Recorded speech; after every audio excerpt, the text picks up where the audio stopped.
So here's my standard things I need for a service.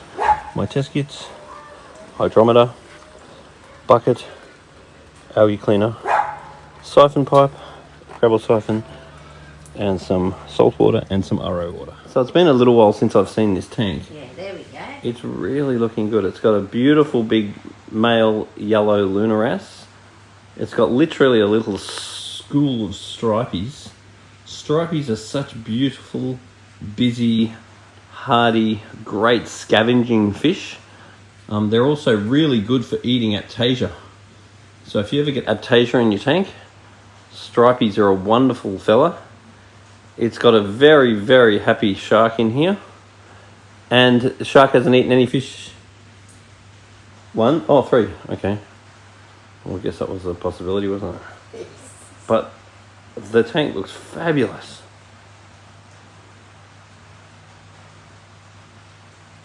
And that shark's always active, is he? Because they're often asleep in the day. Very active. And have you come down at night and see if he's sleeping at night? Nope. Because normally they're not that active in the day. Very. But this guy... Wow, this is a really cool tank now. And it's a fish-only aquarium, so there's no live coral in there. So you don't have to worry about that. And you probably don't want to put any more fish in this tank, because everybody's got to grow. And the rate that this shark's growing... It's coming to your aquarium. What feels like is it wasn't that long ago when this thing fit in a little foam box. Now you'd take up the whole foam box. Come on, I'm trying to have a look underneath him to see... Just double check it's a female. A lot of sharks look female when they're young. Then as they get older, you can start seeing their ding-dongs. Now let's have a look. I think that's female. That looks pretty female to me. Helicopter. Oh, that's cool. Yeah, they're all huddled under that little cave. They don't know you. Oh my God, they know. It is amazing how differently fish act. Yes. When you're here, when they know you, and when they're strangers. You can see very different personalities. Don't put me. If I come Okay. here, they'll come to you. Yeah, they do. They swim straight over to you as soon as you're there. You're like, come feed me. Mummy. Mama, Hey. mama. Hey. Now, there are many fish that you may decide to keep, such as this rabbit fish. And in this tank here is also a foxface. So there's the rabbit fish and there's the foxface. And also lionfish. And many species of fish have what's called a neurotoxin. And if you get spined by the dorsal fin of this fish, which I have actually done, now all you've got to do is wherever you get stung, you need to go and put that under hot water. So you just turn the tap on, put it to hot, and then once you are only worried about the hot water, then that will be enough to break down the neurotoxin. And then when the pain goes away from the hot water, then the neurotoxin will be gone, because the neurotoxin is broken down by heat. So if you do not know this, and you try and wee on it or any other stupid remedy that maybe you've heard of, then you'll be in lots and lots and lots of pain. But the pain will go away as soon as you put the heat in, and then all you'll be worried about is the heat, and the heat will go away when you turn the tap off. So this is an Epaulette shark, which, as far as sharks go, is probably the most appropriate aquarium shark. And I love them because, to me, they look like a big puppet or even like a big dinosaur. And they're just such gracious, beautiful animals that you can sort of just watch them all the time, and you just never, ever, ever, ever get sick of watching them. They're almost like hypnotically beautiful animals. And those big eye spots are called Epaulette spots, which are there for deterring predators. And when they sort of arc their back up and sort of stand up on their back fins, that's what sort of really reminds me of a dinosaur. They're often not active in the daytime, but this fella here, she's active all the time. She's very busy. So I've checked the salt level, Yeah. and the salt level is slightly low, but fine. It's about 0.021, and I really want 0.024, 0.025.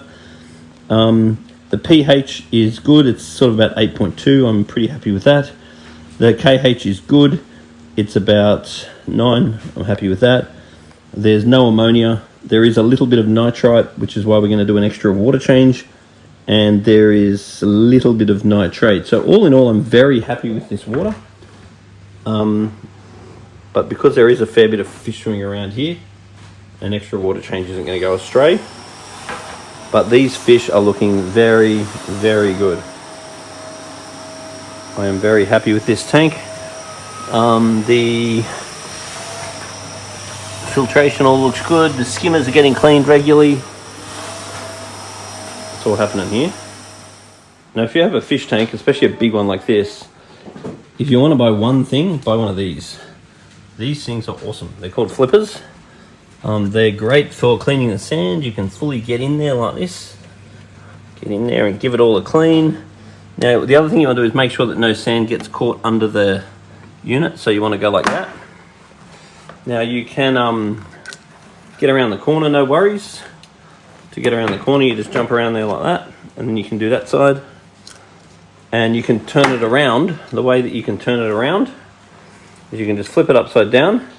Then you go like that, and then you turn this up the other way, like this, and then boop, see it turns around, and now that's got the felt on it. So if you want to clean it with the felt, you can clean it with the felt. If you want to clean it with the razor blade, you just turn this around and it flips over for you. And when you're not using the flipper, you want to go and pop it up like this, so the top is out of the water. Or even if you want it to last even better, then you just take it out altogether. Most people can't be bothered doing that. Most people just keep it like this.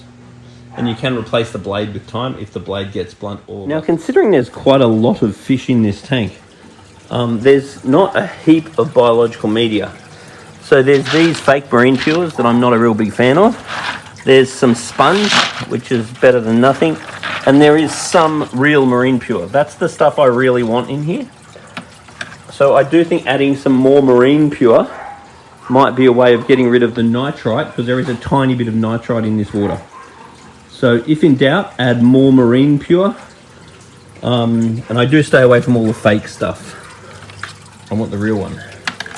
Now, dealing with fish all the time, and also people that have fish, it's really lovely when you're dealing with people that actually love their fish. Because some people have fish because they actually love their fish, and other people have fish because they think it's cool to have a fish tank. And there really is a distinction in the way that the fish are treated. Well, that's not always true, but in general, people that absolutely love their fish pay so much attention to them. If anything isn't right, they're onto it straight away. And there's a real care and love there for their animals, and a real interaction between them and their animals. Whereas other people that want a fish tank because it looked cool on their plans, or they think it's cool to have one, the genuineness of their love for their fish just really is different. Anyway, put a little comment at the bottom of this video if you have any experience with what I'm talking about. People that get it because they think it's cool versus people get it because they love it. Now, if you have a fish tank, it's very important to have a fish bucket. And it's even good to write fish bucket on the bucket, because what you don't want is someone using the fish bucket to clean the floors or something like that. Because residuals of poison and cleaning products can kill your fish. So if you have a fish tank, get a fish bucket, and don't let anyone use the fish bucket. You can't wash the car with it. You can't do anything that has toxins. You need to have your fish bucket only for your fish. So every now and then you want to pull all the filter material out of the filter, and any of your biological media, which is where the bacteria is growing. It's really important that you only use water from the fish tank to clean it. So drain a bit of water out of the tank, and you want to use that water from the tank to clean the sponges or your bioballs or whatever's in there. So you're just basically going to drain water out, and you're going to wring it out with your hand until the water gets dirty. Then you throw the water away, and then you put the media back in clean, and it can only be exposed to water from the fish tank, not water from the tap, or the chlorine from the tap can kill the good bacteria. And if you have no good bacteria, you might have no fish. The bacteria does all the work. So when you're doing a water change, you need to know how many drums you need to put back in, and then you've got to really count the buckets to put it back in. It's really good if your bucket holds the same water as your drum, so you can just keep a count of how many you take out versus how many you put in. And a pro tip is that the last couple of buckets, it's really good not to empty them until the tank's finished, because it's really easy to miscalculate how many buckets you took out versus need to put back in. So having them ready from the water change, once I've finished the water change, once the water is all done, I'll then throw these out. Whereas if for some reason I've miscalculated, which I've done before and I'll do again, then I've got spare water just to chuck back in. Because with salt water, that's not always easy just to come up with more water if you've miscalculated. I'm going to give the skimmer a bit of a clean. Now, if you ever find your plumbing a little bit noisy, particularly if you've got a tap on the outlet, what you can do is just adjust this tap a tiny bit. So if I close this tap a tiny bit, then the sound will change. And then if I adjust it a tiny bit, then the sound can go away. But what you need to do is adjust the tap a tiny bit at a time. So what you want to do is adjust the tap a bit, wait a while, adjust the tap a bit, and wait a while. Now, this system has only got one up and one down. There's no overflow. In a perfect world, there'd be two of these. One would be an overflow. That way, if that tap was shut too much, or if this tap was blocked, then the tank can't overflow. So I'm just gonna open this up a tiny bit more again. And if it's noisy, I close it a little bit. And chances are it'll be totally fine. But that's how you make your plumbing quiet in this circumstance. Hey, Mr. Shark. It's a very curious shark, this guy. She likes knowing what's going on. So this tank is looking all lovely now. It's all fully serviced. And this is a very, very happy tank of fish and sharks. Every time I do a service, obviously the water looks a little bit cloudy, but within a short period of time, it will clear up. I've put a little bit of extra filter sponge in the filter, not expecting that to do too much, but I do want to add some extra marine pure balls because extra biological filtration is going to be our friend, just because there was a tiny little bit of nitrite in the water, but the fish look fabulous.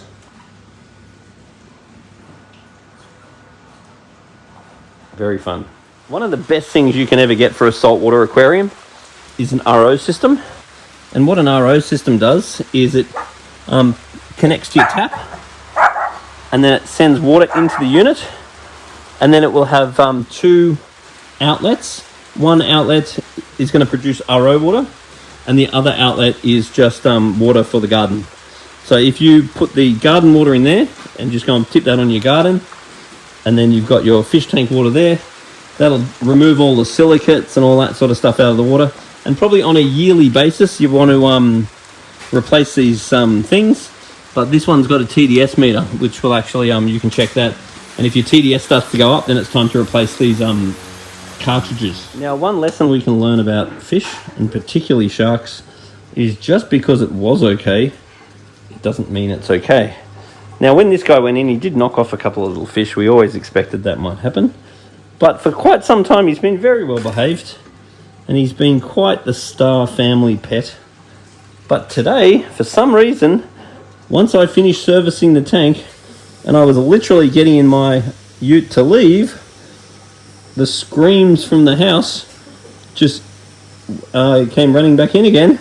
And poor Mr. Blenny here was literally in the mouth of the shark, getting shaken because he decided to eat this blenny. And what is particularly interesting about this is the shark came up and sat next to the blenny while I was servicing the tank, and the owner was like, hang on a minute, she's eyeing out this fish, she wants to eat it. And now, not more than 20 minutes later, she was absolutely right. Whereas you could think, oh, the shark's just sitting next to the fish, but it literally must have been eyeing the fish out because it tried to eat the fish. So hopefully the fish will be okay. I'm going to take this fish now, take him back to the shop, and hopefully this will be a very lucky fish, because hopefully this fish survives the shark attack. Oh well, there you go. Fish and animals do what they do, and unfortunately why is never a relevant question, because they won't tell you anyway, and they just do what they instinctively do. A lot of action here today. Poor little fella didn't survive the shark attack. Poor little guy.